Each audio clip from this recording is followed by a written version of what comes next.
Kozhikode medical കോളേജിൽ nursing വിദ്യാർത്ഥിനി മരിച്ച നിലയിൽ കോട്ടയം സ്വദേശി ലക്ഷ്മിയാണ് മരിച്ചത്. 20 വയസ്സായിരുന്നു. BSc 2ാം വർഷ നഴ്സിംഗ് വിദ്യാർത്ഥിനിയാണ്. പേയിങ് ഗസ്റ്റായി താമസിക്കുന്ന സ്ഥലത്ത് മരിച്ച നിലയിൽ കണ്ടെത്തുകയായിരുന്നു. വിവരങ്ങളുമായി ഗോകുൽ കെ വേണുഗോപാലൊപ്പം ചേരുന്നു. ഗോകുൽ, എന്താണ് ഉണ്ടായത്? കോഴിക്കോട് മെഡിക്കൽ കോളേജിലെ നഴ്സിംഗ് വിദ്യാർത്ഥിനിയാണ് താമസ സ്ഥലത്ത് തൂങ്ങി മരിച്ച നിലയിൽ കണ്ടെത്തിയത്. കോട്ടയം സ്വദേശി ലക്ഷ്മിയാണ് മരിച്ചത്. 20 വയസ്സായിരുന്നു. BSc 2ാം വർഷ നഴ്സിംഗ് വിദ്യാർത്ഥിയാണ്. ഇന്ന് ലക്ഷ്മിക്ക് ക്ലാസ് ഉണ്ടായിരുന്നെങ്കിലും ശാരീരിക അസ്വസ്ഥതകളുണ്ട് എന്ന് പറഞ്ഞ് അവർ സ്കൂളിൽ പോയില്ല, കോളേജിൽ പോവാത്തൊരു സാഹചര്യമായിരുന്നു. പിന്നീട് സുഹൃത്തുക്കൾ വിളിച്ച സമയത്ത് ഫോൺ എടുത്തിരുന്നില്ല. അങ്ങനെ ഫോൺ എടുക്കാത്തപ്പോൾ സുഹൃത്തുക്കൾ താമസിക്കുന്ന സ്ഥലത്തേക്ക് വന്ന് നോക്കിയ സമയത്താണ് ഈ പെൺകുട്ടി ഇങ്ങനെ തൂങ്ങി മരിച്ച നിലയിൽ കാണപ്പെട്ടത്. പിന്നീട് താഴെ ഉണ്ടായിരുന്ന 2 ജീവനക്കാരെ വിളിച്ചു വന്നതിന് ശേഷം വാതിലുകൾ തള്ളി തുറന്നാണ് ഈ പെൺകുട്ടികൾ ഈ ലക്ഷ്മി താമസിച്ച വീടിനകത്തേക്ക് കയറുന്നത്.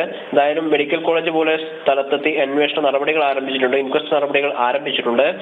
ഇന്ന് മൃതദേഹം കോഴിക്കോട് മെഡിക്കൽ കോളേജ് മോർച്ചറിയിലേക്ക് മാറ്റും. നാളെ ആയിരിക്കും പോസ്റ്റ്മോർട്ടവും മറ്റു നടപടികളും ഒക്കെ ഉണ്ടാവുക. കൃഷ്ണരാജ്.